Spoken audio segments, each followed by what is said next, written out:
أعوذ بالله من الشيطان الرجيم. بسم الله الرحمن الرحيم. إن الدين عند الله الإسلام وما اختلف الذين أوتوا الكتاب إلا من بعد ما جاءهم العلم بغيا بينهم ومن يكفر بآيات الله فإن الله سريع الحساب. فإن حاجوك فقل أسلمت وجهي لله ومن اتبعني وقل للذين أوتوا الكتاب والأميين أسلمتم فإن أسلموا فقد اهتدوا وإن تولوا فإنما عليك البلاغ والله بصير بالعباد. إن الذين يكفرون بآيات الله ويقتلون النبيين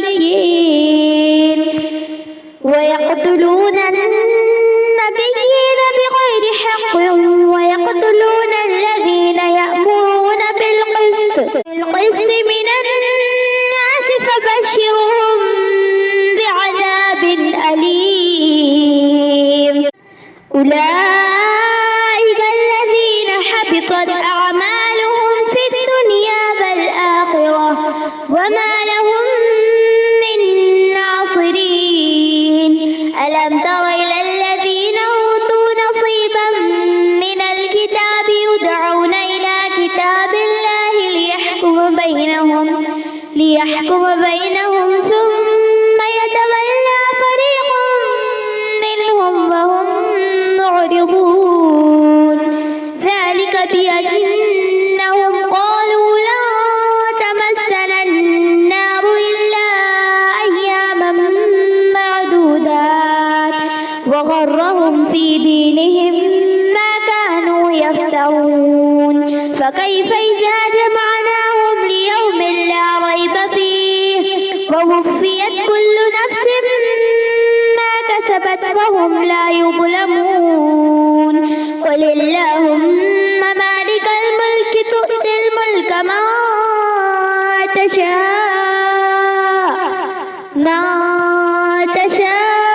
وتنزع الملك ممن تشاء وتعز من تشاء وتذل من تشاء بيدك الخير إنك على كل شيء قدير.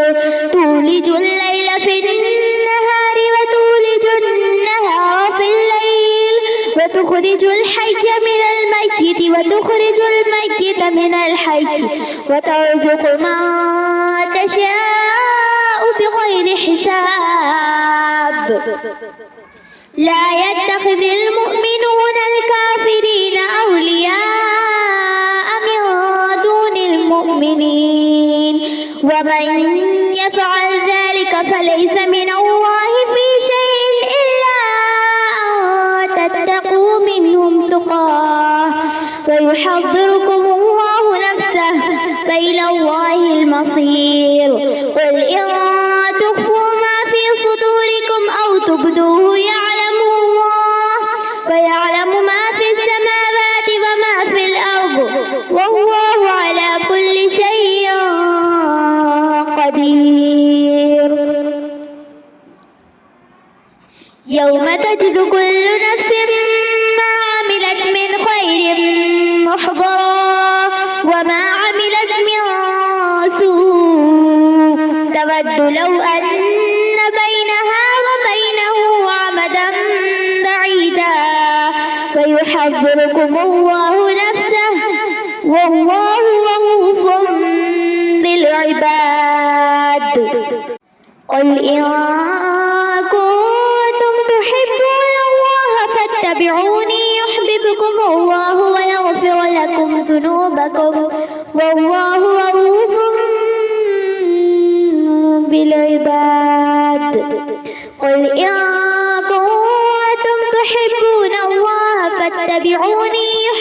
يحببكم الله ويغفر لكم ذنوبكم والله غفور رحيم.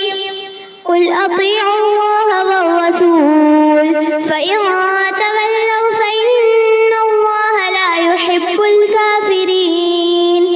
إن الله اصطفى آدم ونوحا وآل إبراهيم وآل عمران على العالمين ذرية بعضها من بعض والله سميع عليم. إذ قالت امرأة عمران رب إني نظرت لك ما في بطني محررا فتقبل مني إنك أنت السميع العليم. فلما وضعتها قالت رب إني وضعتها أنثى والله أعلم بما وضعت وليس الذكر كالأنثى وإني سميتها مريم وإني أعيذها بك وذريتها من الشيطان الرجيم. فتقبلها ربها بقبول حسن وأنبتها نباتا حسنا وكفلها زكريا. كلما دخل عليها زكريا المحراب وجد عندها رزقا قال يا مريم أنى لك هذا قالت هو من عند الله إن الله يرزق من يشاء بغير حساب. هنالك دعا زكريا ربه قال رب هب لي من لدنك ذرية طيبة إنك سميع الدعاء. فنادته الملائكة وهو قائم يصلي في المحراب أن الله يبشرك بيحيى مصدقا بكلمة من الله وسيدا وحصورا ونبيا من الصالحين. قال رب أنى يكون لي غلام وقد بلغني الكبر وامرأتي عاقر قال كذلك الله يفعل ما يشاء. قال رب اجعل لي آية قال آيتك ألا تكلم الناس 3 أيام إلا رمزا واذكر ربك كثيرا وسبح بالعشي والإبكار. وإذ قالت الملائكة يا مريم إن الله اصطفاك وطهرك واصطفاك على نساء العالمين. يا مريم اقنتي لربك واسجدي واركعي مع الراكعين. ذلك من أنباء الغيب نوحيه إليك وما كنت لديهم إذ يلقون أقلامهم أيهم يكفل مريم وما كنت لديهم إذ يختصمون. إذ قالت الملائكة يا مريم إن الله يبشرك بكلمة منه اسمه المسيح عيسى ابن مريم وجيها في الحياة الدنيا ومن المقربين. عيسى ابن مريم وجيها في الدنيا والآخرة من المقربين ويكلم الناس في المهد وكهلا ومن الصالحين. قالت رب أنى يكون لي ولد ولم يمسسني بشر قال كذلك الله يخلق ما يشاء إذا قضى أمرا فإنما يقول له كن فيكون. ويعلمهم الكتاب والحكمة والتوراة والإنجيل ورسولا إلى بني إسرائيل إني قد جئتكم بآية من ربكم أني أخلق لكم من الطين كهيئة الطير فأنفخ فيه فيكون طيرا بإذن الله وأبرئ الأكمه والأبرص وأحيي الموتى بإذن الله وأنبئكم بما تأكلون وما تدخرون في بيوتكم إن في ذلك لآية لكم إن كنتم مؤمنين ومصدقا لما بين يدي من التوراة وليحل لكم بعض الذي حرم عليكم وجئتكم بآية من ربكم فاتقوا الله وأطيعون إن الله ربي وربكم فاعبدوه هذا صراط مستقيم فلما أحس عيسى منهم الكفر قال من أنصاري إلى الله قال الحواريون نحن أنصار الله آمنا بالله واشهد بأننا مسلمون ربنا آمنا بما أنزلت واتبعنا الرسول فاكتبنا مع الشاهدين ومكروا ومكر الله والله خير الماكرين صدق الله العظيم.